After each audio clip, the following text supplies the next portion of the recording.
कहानी की शुरुआत में हम साइबेरिया की एक जेल को देखते हैं जहां ढेर सारे जर्मन सोल्जर्स को लाइन से खड़ा कर दिया गया था। दरअसल वर्ल्ड वॉर 2 के खत्म होने के बाद रशिया ने बहुत से जर्मन सोल्जर्स को कैदी बना लिया था और उनसे कोयले की खानों में दिन रात काम करवाने लगे। हालांकि इस जेल की सिक्योरिटी काफी कम थी, लेकिन इसके बावजूद भी कोई इस जेल से भागने की कोशिश नहीं करता था, क्योंकि इस जेल के चारों तरफ बर्फ ही बर्फ थी और ये जेल किसी भी इंसानी बस्ती से पूरे 14,000 किलोमीटर दूर थी। इसलिए अगर कोई कैदी इस जेल से भाग भी गया तो साइबेरिया की जमा देने वाली सर्दी में उसकी मौत पक्की थी। ये जेल चारों तरफ हजारों किलोमीटर दूर फैली हुई बर्फ के बीच में बनाई गई थी, इसीलिए कोई भी कैदी यहाँ से भागने का सोच भी नहीं सकता था। लेकिन इन कैदियों में एक कैदी ऐसा भी था जो बहुत ही शार्प माइंड था और वो इस जेल से भागकर अपनी बीवी और बेटी के पास जाना चाहता था। इस कैदी का नाम क्लेमन फॉयरल था, जिसे इस जेल में पूरे 25 साल की सजा काटनी थी और क्लेमन ऐसा बिल्कुल भी नहीं चाहता था कि उसकी आधी जिंदगी इसी जेल में बीत जाए। क्लेमन किसी भी हालत में इस जेल से भागना चाहता था। लकीली एक दिन क्लेमन को भागने का मौका मिल गया और वो एक कोयला ले जाने वाली मालगाड़ी में बैठकर इस जेल से भाग निकला। अब जेल के बाहर जब उसने खुले आसमान में सितारों को देखा तो वो खुशी से झूम उठा, लेकिन ये खुशी कुछ ही देर की मेहमान थी। थोड़ी दूर चलने के बाद उस मालगाड़ी को रोक दिया गया और जब क्लेमन ने बाहर झांक कर देखा तो एक रशियन सोल्जर बंदूक ताने उसके सामने खड़ा था। बदकिस्मती से यहाँ क्लेमन पकड़ा गया और जेल से भागने के जुर्म में उसे एक ओपन एयर सेल में बंद कर दिया गया। सर्दी बहुत ज्यादा थी और रात में होने वाली बारिश ने क्लेमन की हालत खराब कर दी थी। उस सेल में क्लेमन को कुछ घंटों के लिए नहीं बल्कि पूरे 2 दिनों तक रखा गया। अब पूरे 2 दिन बाद अगली सुबह जेल का वार्डन उसके पास आया और उसे सेल से बाहर निकालकर उससे कुछ भी टॉर्चर नहीं किया गया। बस सिर्फ ये बोला कि तुम्हारे साथी बेसब्री से तुम्हारा इंतजार कर रहे हैं। अब जब क्लेमन अपने साथियों से मिला तो वो सब लाठियां और डंडे लेकर उसका इंतजार कर रहे थे। वो सब क्लेमन पर बहुत गुस्सा थे, क्योंकि क्लेमन के भागने की वजह से उन सबको पिछले 2 दिनों से भूखा रखा गया था। और क्लेमन को अब वार्डन की बात समझ में आ गई कि उसने क्यों कहा था कि तुम्हारे साथी तुम्हारा इंतजार कर रहे हैं। अब क्लेमन को देखते ही बाकी कैदियों ने उस पर हमला कर दिया और उसे बहुत बुरी तरह से मारा। इस मारपीट में क्लेमन इतना जख्मी हो गया कि उसे जेल के हॉस्पिटल में एडमिट करना पड़ा। इस जेल का डॉक्टर भी एक जर्मन कैदी था। जैसे ही क्लेमन होश में आया उसने डॉक्टर से कहा कि मैं एक बार फिर से जेल से भागना चाहता हूं और मुझे आपकी मदद चाहिए। डॉक्टर क्लेमन की बहादुरी देखकर हैरान रह गया कि ये इतना सब कुछ झेलने के बाद भी हार मानने को तैयार नहीं। डॉक्टर ने उसे समझाया कि इस जेल से जिंदा भाग पाना नामुमकिन है और अगर तुम यहाँ से भाग भी गए तो बाहर की जमा देने वाली सर्दी में मर जाओगे। लेकिन हकीकत ये भी है कि अगर तुम यहाँ से नहीं भागे तब भी तुम्हारी मौत पक्की है, क्योंकि जिन कोयले की खानों में तुम काम करते हो वहाँ कार्बन की मात्रा बहुत ज्यादा है, जो हवा के जरिए तुम्हारे शरीर में जाता है और उससे कैंसर जैसी खतरनाक बीमारियां होती हैं। इसलिए डॉक्टर ने क्लेमन से कहा कि तुम्हें एक आखिरी बार इस जेल से भागने की कोशिश जरूर करनी चाहिए। उसके बाद डॉक्टर ने अपने सारे गर्म कपड़े, जूते और जरूरत का सारा सामान निकालकर क्लेमन को दे दिया और उसे ये भी बताया कि रशियन सोल्जर्स अपना खाना रेलवे लाइंस के पास छुपा कर रखते हैं। इसके साथ ही उसने क्लेमन को एक बंदूक भी दी ताकि वो अपनी हिफाजत कर सके। दरअसल डॉक्टर ने ये सारा सामान इसलिए पहले से इकट्ठा किया हुआ था क्योंकि वह खुद भी इस जेल से भागना चाहता था, मगर 1 हफ्ते पहले उसे पता चला कि वह कैंसर का मरीज है और उसके पास 1 महीने से ज्यादा वक्त नहीं है। अब उसने क्लेमन को एक लंच बॉक्स दिया और कहा कि अगर तुम जिंदा बच गए तो मेरी फैमिली तक ये लंच बॉक्स पहुंचा देना और कहना कि मैं इस दुनिया में अब नहीं रहा। यहाँ एक बार फिर से रात के अंधेरे में क्लेमन दोबारा भाग निकला और इस बार उसने मालगाड़ी की बजाय पैदल चलने का फैसला किया। वो पूरी रात पैदल चलने के बाद सुबह भी चलता रहता है, क्योंकि उसे डर रहता है कि कहीं रशियन सोल्जर उसे पकड़ न लें। अब जब सुबह वार्डन को पता चला कि क्लेमन जेल से फरार हो चुका है तो वो सीधा डॉक्टर से पूछताछ करने उसके कमरे में पहुंचा। लेकिन उसके पहुंचने से पहले ही डॉक्टर ने अपनी जान ले ली थी, क्योंकि उसे पता था कि क्लेमन के भागने की खबर सुनने के बाद वार्डन मुझे बहुत तड़पा तड़पा कर मारेगा। इसके बाद वार्डन ने कई रशिया सिपाहियों को क्लेमन की तलाश में भेजा और उसे जिंदा पकड़कर वापस लाने का हुक्म दिया। लेकिन कई दिनों की तलाश के बाद भी उसे क्लेमन का कोई पता न चल सका। क्लेमन की खुशकिस्मती ये थी कि बर्फबारी स्टार्ट होने की वजह से उसके पैरों के निशान मिटते जा रहे थे, जिससे क्लेमन को ढूंढना मुश्किल पड़ रहा था। अब सबको लगने लगा कि क्लेमन इस सर्दी में जमकर मर चुका होगा, मगर वार्डन मानने को तैयार नहीं था, क्योंकि वार्डन जानता था कि क्लेमन बहुत स्ट्रॉन्ग है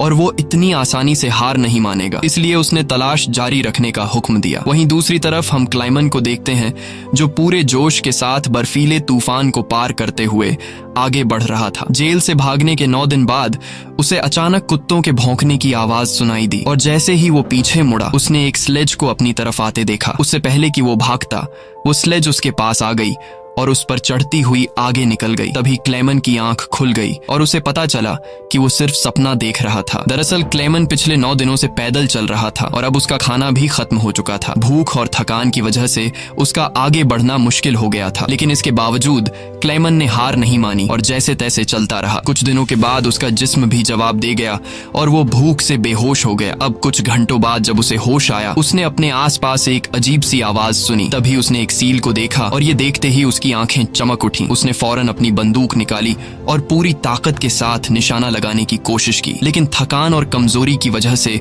उसका निशाना गलत हो गया और वो सील वहां से भागने लगी। क्लेमन, जिसे कई दिनों बाद जिंदा रहने की एक छोटी सी उम्मीद मिली थी, वो इस उम्मीद को हाथ से नहीं जाने दे सकता था। क्लेमन फौरन उसके पीछे दौड़ा, लेकिन दौड़ते वक्त क्लेमन बर्फ टूटने की वजह से पानी में गिर जाता है, जिससे उसके पैर में चोट आ जाती है। लेकिन जख्मी होने के बावजूद वो सील का पीछा करने लगा। क्लेमन जैसे ही गोली चलाने वाला था, वो सील एक चट्टान के पीछे छिप गई। क्लेमन और आगे बढ़ता है और सील को दोबारा देख लेता है। उससे पहले कि वो पानी में जाती, क्लेमन ने अपनी आखिरी गोली चलाई और खुशकिस्मती से वो गोली उसे लग गई। ये देखकर क्लेमन खुशी से झूम उठा, क्योंकि अब सफर के दौरान उसे खाने की फिक्र नहीं थी। कई दिनों के बाद क्लेमन ने पेट भर कर खाना खाया और थोड़ा आराम करके अपना सफर जारी रखा। अब इतने लंबे सफर में क्लेमन बिल्कुल अकेला था और उसके चारों तरफ बर्फ के अलावा कुछ भी न था। इस माहौल में उसकी दिमागी हालत खराब हो सकती थी, इसलिए वो खुद से बातें करता और पॉजिटिव बातें कहकर खुद को आगे बढ़ने के लिए मोटिवेट करता। इसके साथ ही वो हर वक्त कैंपस के जरिए अपने रास्ते को देखता है, ताकि वो इस बर्फीली वादी में कहीं खो न जाए। इसी तरह दिन गुजरते गए और फिर महीने, लगातार 2 महीने चलने के बाद क्लेमन को इस बर्फीले मैदान में एक छोटा सा पेड़ दिखाई दिया। इस पेड़ को देखकर क्लेमन इतना खुश हुआ कि जैसे उसे कोई खजाना मिल गया हो और वो भागकर उस पेड़ को गले लगा लेता है। दरअसल ये पेड़ इस बात की निशानी थी कि क्लेमन लगातार 2 महीने चलने के बाद अब ये बर्फीला मैदान क्रॉस कर चुका है और आगे जंगल शुरू होने वाला है। थोड़ा ही आगे चलने के बाद ठीक वैसा ही हुआ जैसा उसने सोचा था। अब यहाँ से जंगल शुरू होने वाला था। बर्फ का इलाका खत्म हो रहा था। वो जंगल में बहुत खुश था। वो लकड़ियां इकट्ठा करके आग जलाता है और कई महीनों बाद पहली बार सुकून से सो जाता है। पर अगला दिन उसके लिए सुकून का था या नहीं,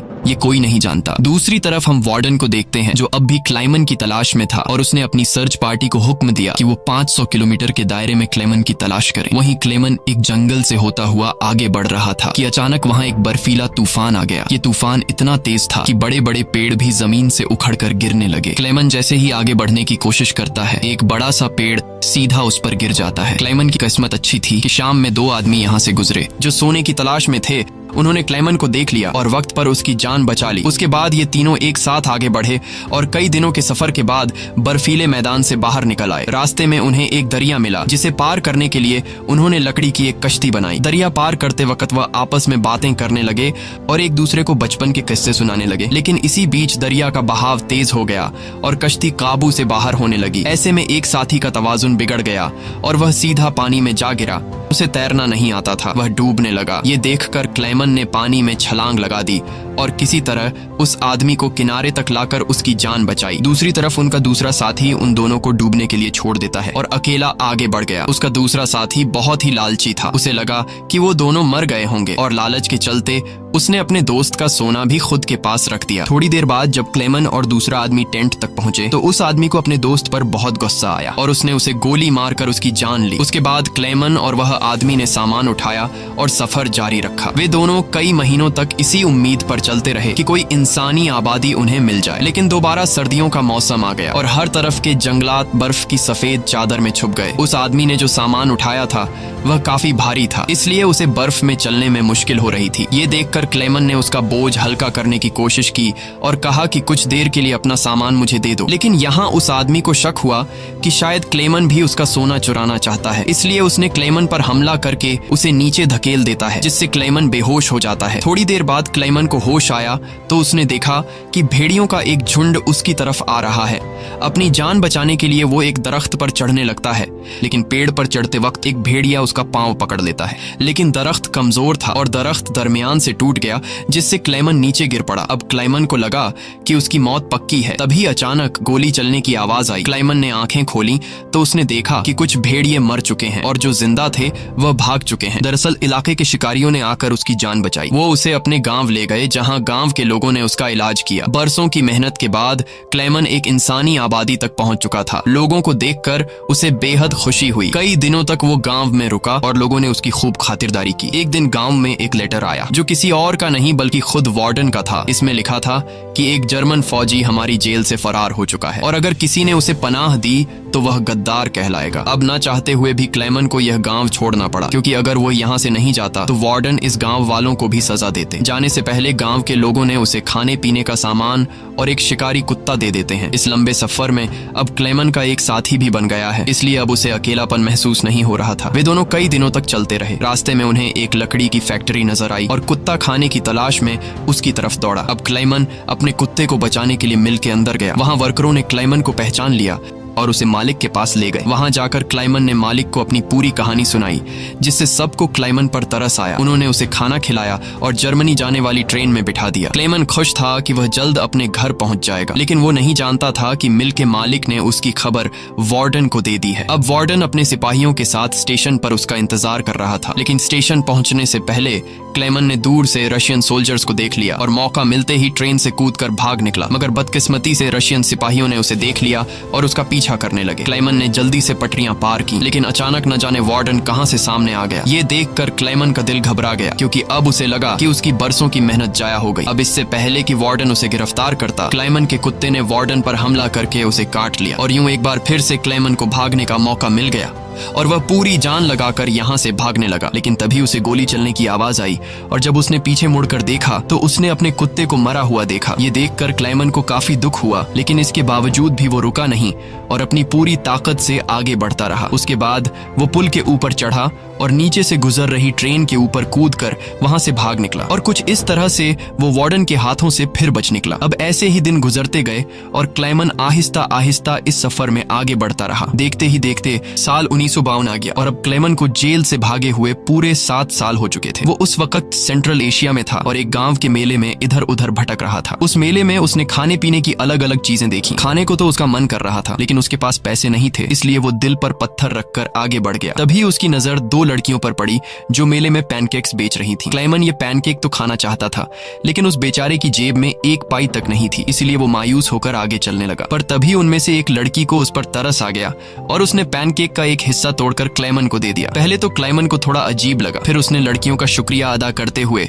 वो पैनकेक खा लिया। अब इस मेले में एक ज्यूइश आदमी भी था जिसने ये सब कुछ देख लिया था। उसके बाद क्लेमन एक चर्च में गया और ये आदमी भी उसका पीछा करते हुए चर्च में आ पहुंचा। दरअसल ये आदमी भी किसी जमाने में एक कैदी हुआ करता था, इसलिए उसने क्लेमन को पुलिस के हवाले नहीं किया और उसकी मदद करने की कोशिश की। उसके बाद वो क्लेमन को लेकर अपने घर गया, जहाँ क्लेमन ने कई साल बाद शेव की और अपने पुराने हुलिये में वापस आया। फिर उस आदमी ने क्लेमन को एक नया पासपोर्ट दिया ताकि वो रशिया के बॉर्डर को क्रॉस करके जर्मनी पहुंच सके। क्लेमन उस आदमी से बहुत खुश हुआ। जाने से पहले क्लेमन ने उसका शुक्रिया अदा किया और रशिया और जर्मनी की बॉर्डर की तरफ निकल पड़ा। कुछ हफ्ते बाद क्लेमन रशिया के बॉर्डर तक पहुंच गया और वहां मौजूद रशियन सिपाही को अपना पासपोर्ट दिखाया। यहाँ क्लेमन को यह डर था कि कहीं वो सिपाही उसे पहचान न ले या उसका जाली पासपोर्ट पकड़ा न जाए, लेकिन खुशकिस्मती से ऐसा कुछ नहीं हुआ और सिपाही ने क्लेमन को बॉर्डर पार करने की इजाजत दे दी। अब ये देखकर क्लेमन को इतनी खुशी हुई कि वो चाहकर भी अपनी हंसी नहीं रोक पाया। अब फाइनली वो उस पुल पर आ गया जिसे पार करते ही वो अपने मुल्क जर्मनी में पहुंच जाएगा। पर जैसे ही वो आधे रास्ते तक पहुंचा, उसकी आंखों पर एक तेज रोशनी पड़ी और जब उसने आंखें खोली तो उसने वार्डन को अपने सामने पाया। अब जब क्लेमन ने पीछे मुड़कर देखा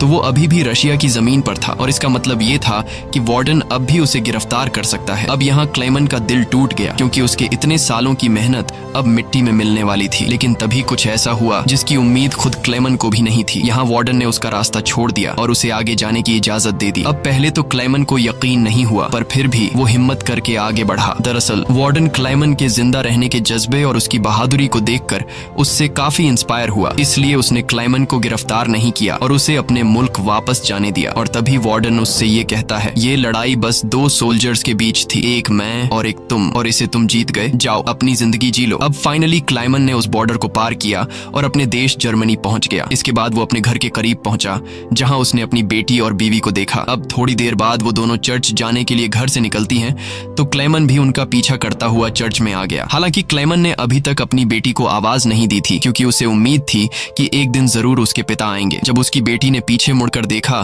तो उसने अपने पिता को पहचान लिया और दौड़कर अपने पिता को गले से लगा लिया। अब इतने सालों बाद क्लेमन को जिंदा देखकर उसकी वाइफ की खुशी का तो कोई ठिकाना नहीं था। फाइनली उन तीनों ने एक दूसरे को गले लगाया और इसी के साथ सच्ची कहानी पर बनाई गई ये फिल्म यहाँ पर खत्म हो गई। उम्मीद है आपको आज की कहानी पसंद आई हो। अगर आपको ये वीडियो अच्छी लगी हो तो इसे लाइक कर देना और चैनल को सब्सक्राइब कर